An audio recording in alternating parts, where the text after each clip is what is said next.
Last time we spoke about Operation Vengeance, the assassination of Admiral Yamamoto. When the decrypted intelligence hit Admiral Nimitz' desk about the vulnerability of his Japanese rival, he wondered, what should he do? Was it moral? Would it even benefit the Allies? Yamamoto was arguably losing the war all on his own. In the end, he ordered the hit and he sent the job over to Admiral Halsey, who enthusiastically took the bull by the horns. A special squadron of P-38 Lightnings was sent over to perform an extremely precise interception of Admiral Yamamoto's G4M Betty aircraft en route to Balal Airfield on Bungayville. Yamamoto's aircraft was shot down, killing him and all of those aboard. The death of the Admiral was hidden from the Japanese public for over an entire month, and upon learning of it, the Japanese people all mourned. It was a terrible moment for the Japanese. One of the greatest had now fallen.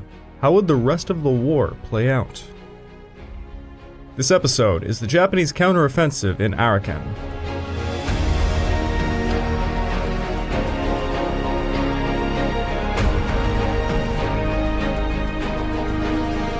Welcome back to the Pacific War Podcast week by week, and I'm your dutiful host, Craig Watson. But before we can begin, I just want to remind you all that this podcast is only made possible through the efforts of Kings and Generals over at YouTube.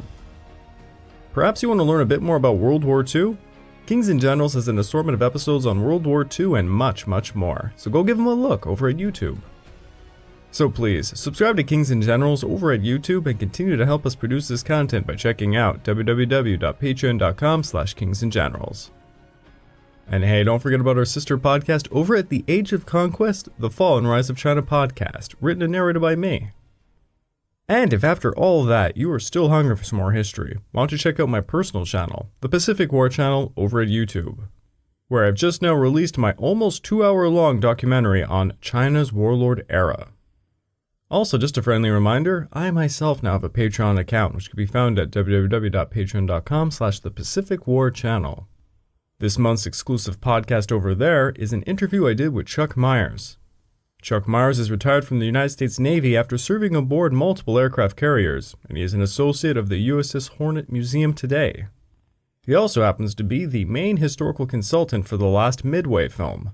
So the interview was about the USS Hornet and his work on Midway. It's a pretty interesting one. Check it out, it would mean a lot to me. Before we jump back into the CBI theater, some action was heating up in New Guinea. The Okabe detachment was defeated during the Battle of Wau, seeing the Australians controlling the area from Wapali to Bubaning and much of the Mubo Valley.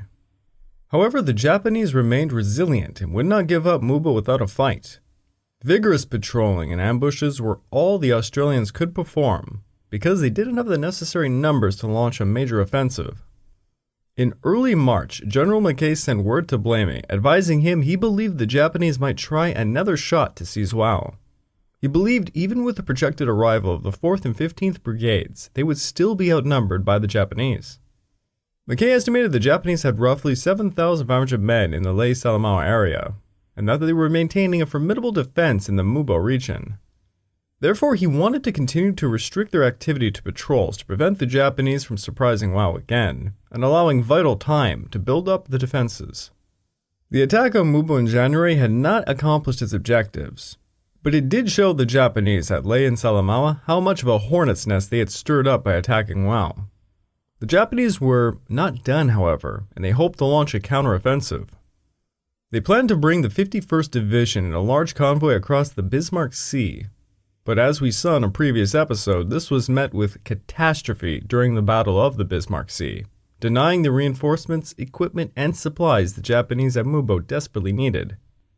800 units, mostly from the 102nd Regiment, held various positions at Mubo, and they could not hope to launch a counteroffensive. The supply situation in New Guinea remained a nightmare for both sides. In January, Blamey authorized the construction of a new jeep trail going from the Bulldog to Wau, and it would take months to complete the 68-mile path.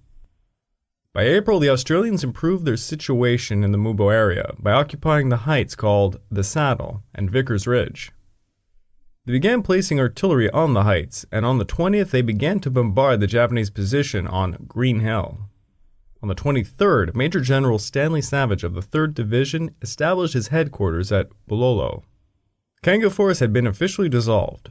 Thus, henceforth, the 3rd Division was responsible for the offensives in the Wau-Lei-Markham area. For months, the focus had been on reinforcing Wau, expecting a major Japanese offensive at any moment. But the Australians had also maintained a small force, 11 miles from Salamaua, guarding the entrance to the Markham Valley. The 2 and 3rd Independent Company was occupying it in the vicinity of a place called Missim Village, along the Francisco River between the powerhouse and Salamaua. You know, just a little side note here, I don't say it enough, but it really must be hard for you in the audience if you are not looking at a map to understand what the hell I'm talking about for places like this. Honestly, when it comes especially to this campaign, it is abysmal to try and explain exactly where everything is. I mean, as you just noticed, I referred to a place just referred to as the powerhouse, because it was in fact just a powerhouse, so they call it like that as a landmark. Particularly with the Australians, they happen to have this all the time with their maps. So I'm just recommending, if you have a chance, you don't need to go anywhere fancy, you can go right to Wikipedia. There happens to be a pretty decent map there.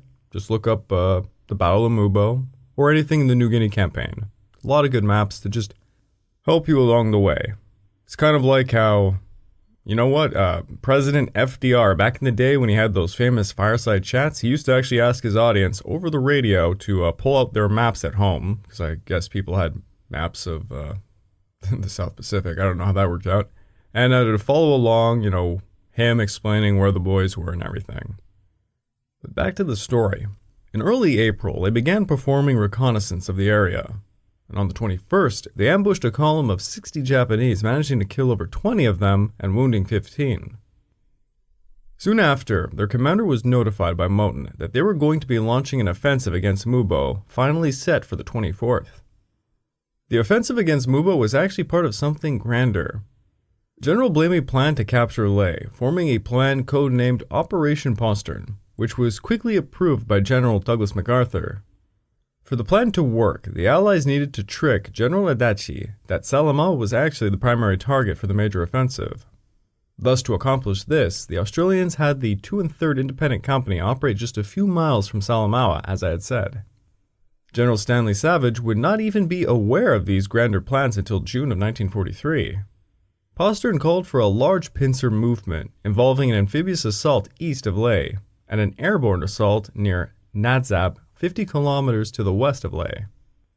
Planning for Postern had begun in May, with Generals Blamey and Herring proposing to seize Nadzab as soon as possible with Brigadier Ether's 25th Brigade and a parachute battalion, while the 9th Australian Division, now under the command of Major General George Wooten, would be taking on Leh in early August.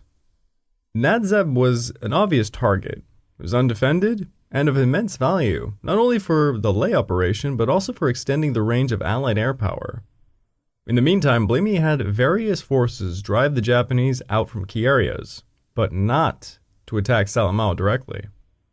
The Japanese were going to be in for a major surprise quite soon, but now we are turning over to the CBI theater. Last time we were speaking about General Irwin's Arakan disaster and the Mad Onion Man Wingate's Operation Longcloth. Irwin's blunders had cost countless lives and provided General Koga's 55th Division ample time to regroup. By March 20th, Wavell, Irwin, and Lloyd were accepting they would have to withdraw the forces to the Mangdao-Buthodong line. Wavell was incredibly pissed off, and he decided to make Lloyd a scapegoat. Lloyd was dismissed, and he was replaced by General Lomax, who was ordered to simply carry on doing what Lloyd was doing. Lomax came just in time to meet General Koga's counteroffensive, which practically annihilated the 47th Brigade. Irwin, looking to blame anyone but himself of course, shifted the blame to the brigade itself rather than his tactical blunders, and then he tried to bring Slim into the mess. The British forces were forced to flee east of the Maui River, and this severely beat the Indian morale, which was already in a horrible state to begin with. Now, how bad was the morale? By early April, morale had plummeted to an all-time new low. This was because of a series of terrible defeats, as we know, terrible casualties, which for a large part were coming from a growing malaria issue. The 6th Brigade was evacuating 50 men a day to malaria alone. Despite using mepicrin as a suppressive treatment alongside anti-mosquito nets, cream, and wearing long clothes at night, in 8 weeks the 6th Brigade lost half of its total strength. Desertions were on the rise for many units, causing the British commanders a lot of anxiety over their loyalty. Because let's remember, this is a critical time for India as a whole. There is many calling for complete independence from Britain. And with that independence, they're not just calling for political independence, they want to be out of the war. Hell, at some points, a large part of India wanted to join the Japanese because they were beginning to like their message. So when you take it from the position of high command in Britain, India is a hot potato to be sure. Generals Slim and Lomax met at Chittagong as Koga was sweeping everything before him. Both generals scoured over their maps, and they agreed Koga's next logical step was an assault on the Mangdao-Buthadang line. To meet this attack, Slim and Lomax devised a stratagem for catching Koga in a box along the Mayu Peninsula. The box was to involve 6 battalions, 2 on the ridges of the Mayu Hills, 2 along the Mayu River, and 2 in the hills south of the Mangdao-Buthadang Road. The idea was to let the Japanese advance through the most likely location. This was some tunnels on a disused railway track. Once the Japanese were along the tunnels, they would close the lid on the box using a force of brigade-level strength. The hope was to achieve a perfect encirclement, chasing the legendary glory of Hannibal's victory at the Battle of Cannae. To do this, they had exhausted and unbelievably demoralized men, and they would have to achieve a scheme of geometric perfection. Yes, it was a long shot. The troops Lomax came to command were badly shaken, malaria-ridden battalions, departing the disastrous Arakan campaign at the point of exhaustion. There were no trained formations available in India to replace them, thus they would have to be retained in combat. By early April, Lomax had skillfully managed to stabilize the front at the Mangdao-Buthadang line. On April the 14th, Marshal Wavell had appointed General Slim's 15th Corps to lead the British Indian forces' retreat. The Japanese, sensing weakness amongst the Allied forces, continued their advance. On April the 24th, the Japanese reached the British defenses at Buthadang and Mangdao. The 55th Indian Brigade held the first attack at Kanthay while carefully preparing their entrapment box strategy, pushing the Japanese advance along the spine of the Mayu Mountains. However, it all went to shit. 2 demoralized battalions gave way to the Japanese pressure, breaking the box open. This forced everything to come undone, and soon the British Indian forces were yet again performing a fighting withdrawal going north. It was reported that the fighting efficiency was so low by April the 28th, the men of the 8th and 13th Frontier Force Regiment had literally fired off all of their ammunition at an imaginary opponent. And when they actually were attacked the next day, they had no option but to retreat. The withdrawal culminated with the capture of Buthadang on May the 9th. The 55th Brigade narrowly escaped annihilation by abandoning their vehicles and heavy equipment while limping by foot over some jungle-covered hills to safety. 5 days later, the port of Mangdao was evacuated and the British Indian defenders began to take up defensive positions in the open rice field country near Cox's Bazar. As General Slim noted, "Our only hope is stabilizing the front. If the Japanese really pushed us, was to hold the rice field country. Our men were still untrained for the jungle. They feared it more than they did the enemy. We had to select areas where we could give our troops reasonable fields of fire and open maneuver.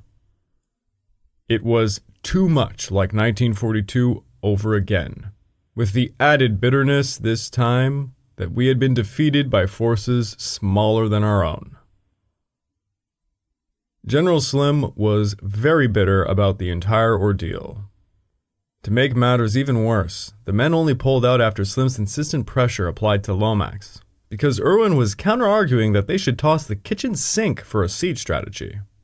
And I would like to take another side note here just to point something out that's kind of unique to this part of the entire war. If you go back in time all the way to the first, 6 months of the Pacific War, there was this kind of psychological effect going on when it came to the Allies against the Japanese. You can literally find primary sources calling the Japanese superhuman, jungle fighting wizards, basically. Like, the Allies had no idea how the Japanese were pulling off this when it came to ground force combat. The Allies were being attacked at night because the Japanese loved night raids. The Allies were terrified, particularly in Burma. That exact same feeling, it's left most other places. So for example, in Guadalcanal, the Americans, they got a feel for exactly how the Japanese fight, and they were learning.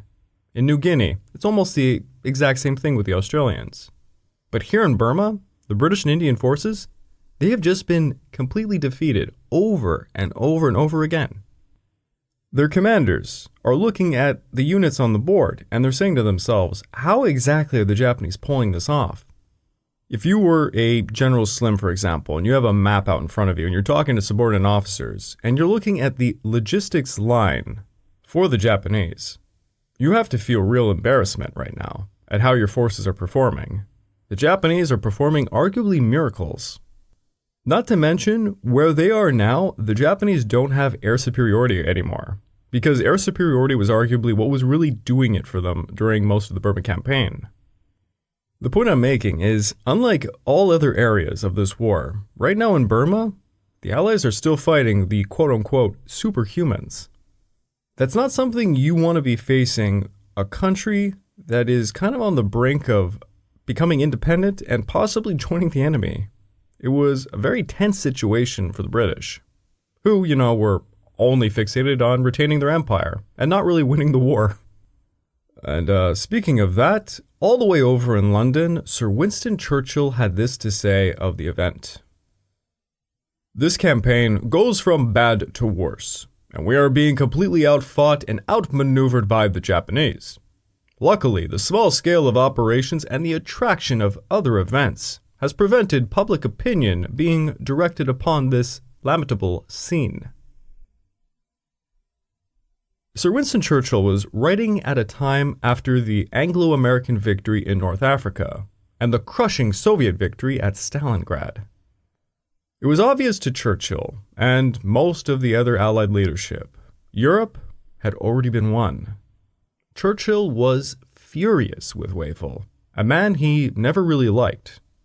The Americans likewise were not at all happy with Wavell. Meanwhile, Irwin kept blaming everyone except himself, even sending reports of how cowardly his troops were. And I'm just going to say it here. To send reports accusing your own men of being cowardly, that is a cowardly thing to do. Irwin's last absurdity was to signal a recommendation that General Slim be removed from commanding the 15th Corps. But Wavell, under severe criticism of himself by this point, was determined that Irwin would be sacked. Thank God. Slim was ordered to report to Irwin's HQ. Slim began telling all of his colleagues around him that he was about to be dismissed as he made his way to meet Irwin. When he got to Irwin, he was met with this. "You're not sacked. I am." Upon hearing these words, Slim remarked this. "I think this calls for opening a bottle of port or something if we have one." I gotta tell you, there's quite a few great commanders in World War II. But General Slim, he's a soldier. I don't know anyone who's ever written about the man that doesn't love this guy. The British Indian Force had 916 dead, 2,889 wounded, and 12,052 missing. The Indian High Command had suffered another heavy blow, with the myth of the Japanese superiority, excellence and skill as jungle fighters, quote-unquote being superhumans, being strongly reinforced in the minds of the British and Indian troops, something that gravely affected their morale. General Slim held a rather remarkable ability during all of this, something a lot of people noted. You would call it his mental toughness, with some extraordinary resistance to stress. The frustrations of all of the defeats, the constant shuffling between the HQs and the front was a lot to bear. Slim actually found something positive about the Arakan disaster. The British battle casualties were very high, but they could have been a hell of a lot higher, given Irwin's insistence to perform endless frontal assaults. The British had learned a valuable lesson about the Japanese, and the lack of their own training in specific areas. There had been over 7,500 cases of malaria, and they were only truly learning on the spot how to deal with the pesky disease. Troops henceforth would be routinely issued with mosquito nets, repellents, and by autumn of 1943, a wonder drug was developed, mepicrin, which had significantly helped with the symptoms of malaria. Though, might I add, so many different units had this drug and they weren't using it properly because apparently, I think it was that it tasted like shit or something. The men just would not take the pills. And General Slim is actually one of those figures that had to figure out a way to get the men to do so. It sounds like a minor and stupid issue. Like, I mean, you're suffering from malaria, you think eat the pill. But apparently it was really that bad. But by far and large, the most significant long-term development from 1942 to 1943 was the gradual reassertion of Allied air superiority. By the end of 1942, 150 new airfields were constructed. RAF pilots and aircraft began to arrive to them in large numbers, and the Americans had sent 10,000 Air Force personnel to serve in the CBI theater. Heavy B-24 Liberator bombers began to appear at the battlefront for the very first time, and in November of 1942, some made a spectacular 2,760-mile return trip after bombing Bangkok. The Japanese quickly realized their proposed Burma-Siam Railway was very vulnerable. When the war in the Middle East came to a close in early 1943, the United States Army Air Force transferred a ton of their heavy bombers to the Far East. Bombing raids against Bangkok, Rangoon, and Mandalay were increased significantly by Christmas of 1942. The Japanese were gradually losing their air superiority, and this was deeply troubling for them. During the Arakan campaign, a Japanese colonel issued the following orders. There must be no fear of aircraft. As long as you are not discovered, you must seek to remain so. If once our position is revealed, the enemy planes must be shot down. It is not permissible to suppose that our soldiers are no match for aircraft. The Japanese were forced to yield the skies over Arakan, even though they had taken its ground. The RAF would conduct search and destroy missions over Thaitkito, Buthandang, Siho, and the Akab Island in June. 6 Hurricanes would escort some Blenheim bombers on a long-range raid against Ramree Island, even though they were not safe. Allied air superiority would eventually become the crucial factor to win the struggle over Burma. But it would take a very, very long time. Now, we can't talk about Burma without talking a bit more about the Mad Onion Man Wingate. While the Arakan campaign was coming to its disastrous conclusion, Operation Longcloth had reached its own. The last remaining columns made their way back to Allied territory. 2,182 men returned out of the original 3,000 that had entered Burma. An estimated 818 men had been killed, taken prisoner, or died of disease. There was a ton of criticism tossed at the operation, and the effectiveness of the Chindits overall, but the operation was moderately successful. And when I say moderately successful, I mean only because of all of the other shit going on. This is probably going to sound pretty weird to all of you, but the first thing that comes to mind is when I was a teenager in high school, I had an English teacher. God, the guy was, man, he really was a tough teacher too. And, well, for those of you in America and, in the West, you know, we all have to read pretty much the same books, even as Canadians. One of those books is, of course, The Great Gatsby. Now, I don't want to hurt any of your feelings. I think the book is an enormous piece of shit. But my opinion at the time, being the dumb, punk, 16-year-old teenager that I was shared by my fellow classmates. We all asked why we were reading this book because it quote-unquote sucked. My teacher agreed. And he said the reason why we're reading it is that it was considered a great piece of literature simply because it came out during a time when no other books came out. Yeah, that was his rationale for it. And I looked it up. There's a lot of truth to that. This happens in all different kinds of fields. When there's just a lot of bad things going on, something that just isn't as bad looks like it's glorious. And this seems to be the case of the Chindits' first operation. To be brutally honest, the Burma campaign had basically no success stories, except for the Chindits. Thus, it got inflated quite heavily. As my teacher would argue, The Great Gatsby sold so many copies because there was simply nothing else to read at the time. And thus, the Allies at this point would heavily use the Chindits operation for propaganda purposes because, well, they had to have something positive come out. Everybody was so down. Wavell was very pleased with the performance of Wingate's forces, so much so that he put an order to form a new long-range penetration group, the 111th Indian Brigade. Wavell handpicked their commander, Brigadier William Langtang, who would come to hate Wingate, and Wingate hated him. The success of the Chindits operation would be tossed in all the major headlines of every newspaper from England to India. The British had to do something to raise the morale, and the Chindits they just fell into it. Now, one last major event that occurred during all of this was a major conference. Wavell had been flown over to Washington to partake in the Trident Conference, which was carried from May the 12th to the 25th. The main focus of the conference was the European theater. In fact, there was an obsession over the Mediterranean cross-channel invasion plans at the time. When it came to theaters like Burma, there was very little interest. In fact, just to make a point of how little interest there was in Burma, Churchill would often talk about just Singapore when the East was brought up, showcasing full and well he only sought to revitalize the prestige of the British Empire over all other things.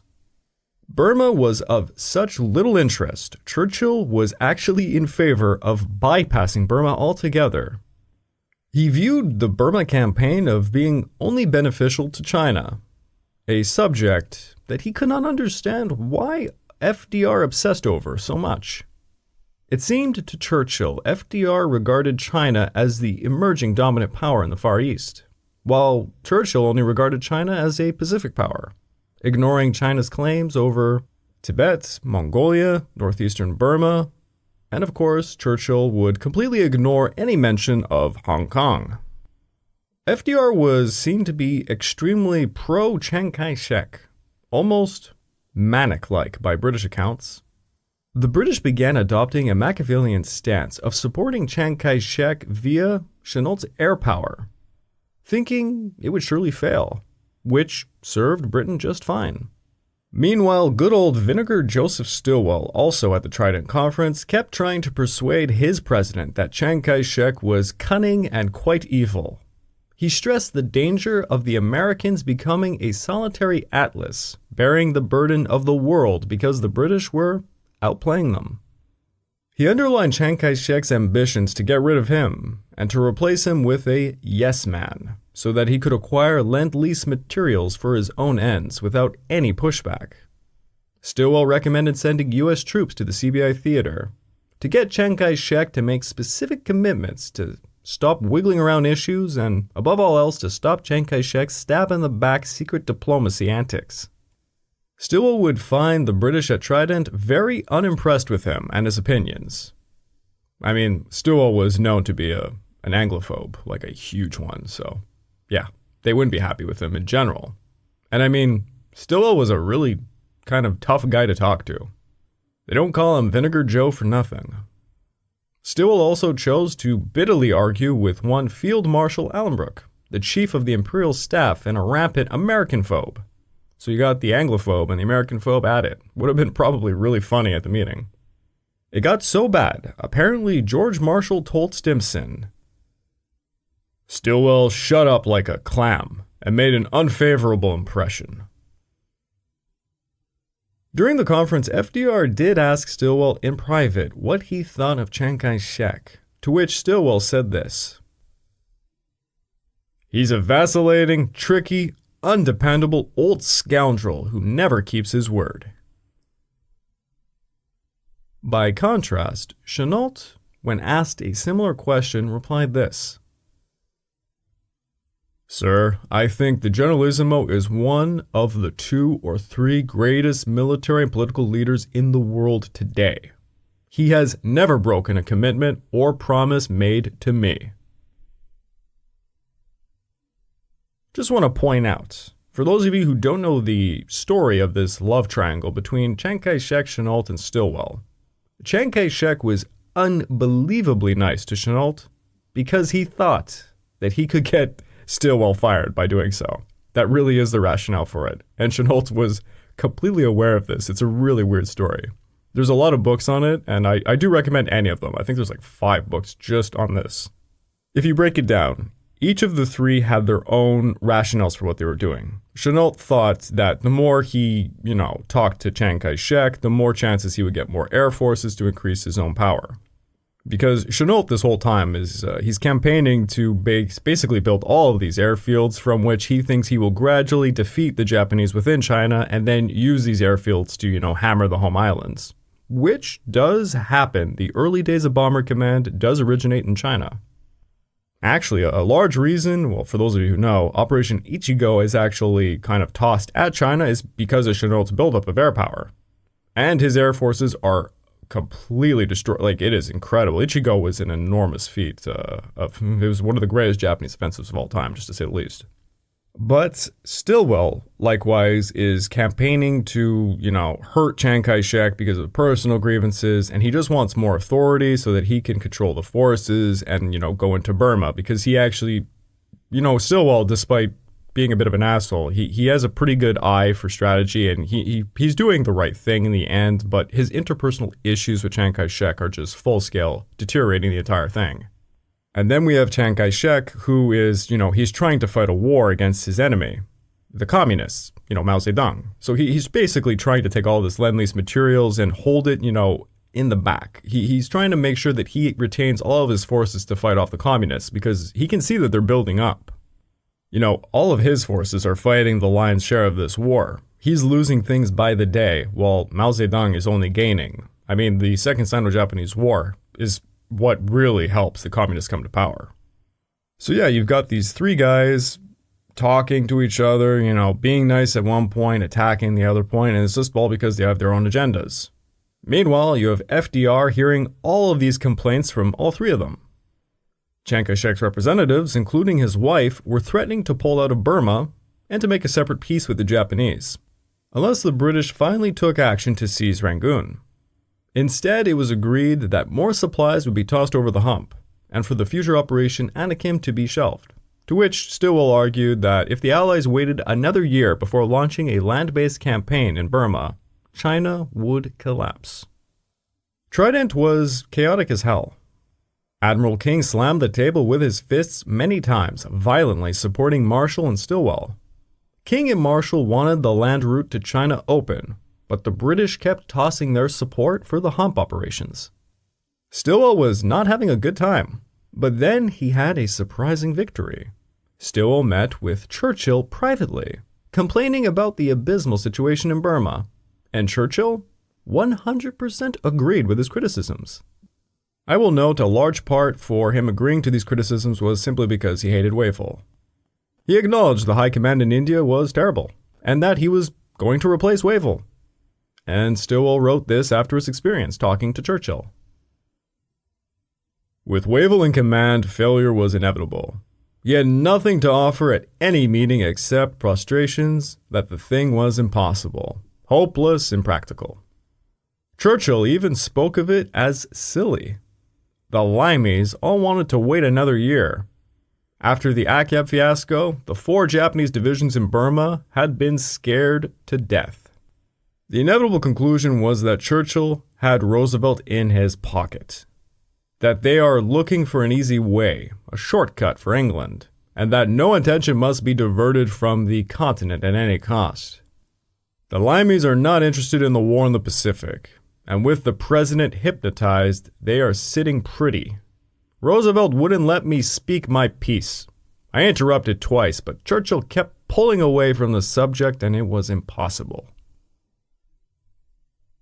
Thus, in the end, Wavell was, as they say, kicked upstairs. He was promoted to Viceroy of India and replaced as commander in India with Sir Claude Auchinleck. Stilwell returned to China and participated on a celebrity tour arranged by George Marshall to heighten his own profile. Once that was done, Stilwell fell into a major depression and he wrote this. I'm going back to find Chiang Kai-shek same as ever. A grasping, bigoted, ungrateful little rattlesnake. Any Jap threat will put the peanut in an uproar, and if they are wise, they will repeat their attempt. For this is for no other reason And if they seriously want to gain the game, they can attack Kunming or Changqing, or both, with 5 divisions on either line and finish the matter completely. If we sting them badly enough in the air, they are almost sure to try it. The Peanuts' promise of picked men for India is so much wind. Last year, 68% of the men sent were rejected for trachoma or skin disease. This is going beyond all bounds. This insect, this stink in the nostrils, inquires what we will do, who are breaking our backs to help him, supplying everything, troops, equipment, planes, medical, signal, motor services, setting up his goddamn SOS, training his lousy troops, backing his dastardly chief of staff and general staff, and he, the Jovian dictator, who starves his troops and is the world's worst ignoramus, picks flaws in our preparations, and hems and haws about the Navy. God save us. Stilwell's frustration was a bit understandable, as Chiang Kai-shek still had not replied to FDR about if or even when he would commit forces into Burma again. Stilwell was baffled by his nation's continued support of what he saw as a fascist regime in China, while simultaneously fighting the fascist regimes in Europe. What Stilwell really wanted was to be made field commander in China, and if he ever got that position, the first thing he would do was cancel the Lend-Lease. Things were not going so well for the married couple of Vinegar Joe and Peanut. I would like to take this time to remind all of you that this podcast is only made possible through the efforts of Kings and Generals over at YouTube. Please go subscribe to Kings and Generals over at YouTube and continue to help us produce this content by checking out www.patreon.com/kingsandgenerals. And hey, don't forget about our sister podcast over at the Age of Conquest, The Fall and Rise of China podcast, written and narrated by me. And if after all that you are still hungry for some more history, why don't you check out my personal channel, the Pacific War channel over at YouTube, where I got something a little different coming out soon, a historic film review of the movie Grave of the Fireflies. Also, just a friendly reminder, I now myself have a Patreon account, which can be found at www.patreon.com/thepacificwarchannel. This month's exclusive podcast over there is an interview I did with Chuck Myers. Chuck Myers served in the United States Navy aboard multiple aircraft carriers, and he is an associate at the USS Hornet Museum today. He also happened to be the main historical consultant for the last Midway film. So the interview is about the USS Hornet's history and his time working on Midway. It's a really interesting one. Go check it out. It would mean a lot to me. Things were not going well in Burma, to say the least. Well, except for the Chindits' minor success, but that simply could not overcome the incredible low morale of the Far East Allied forces in the face of what seemed to be an unstoppable, superhuman Japanese Goliath.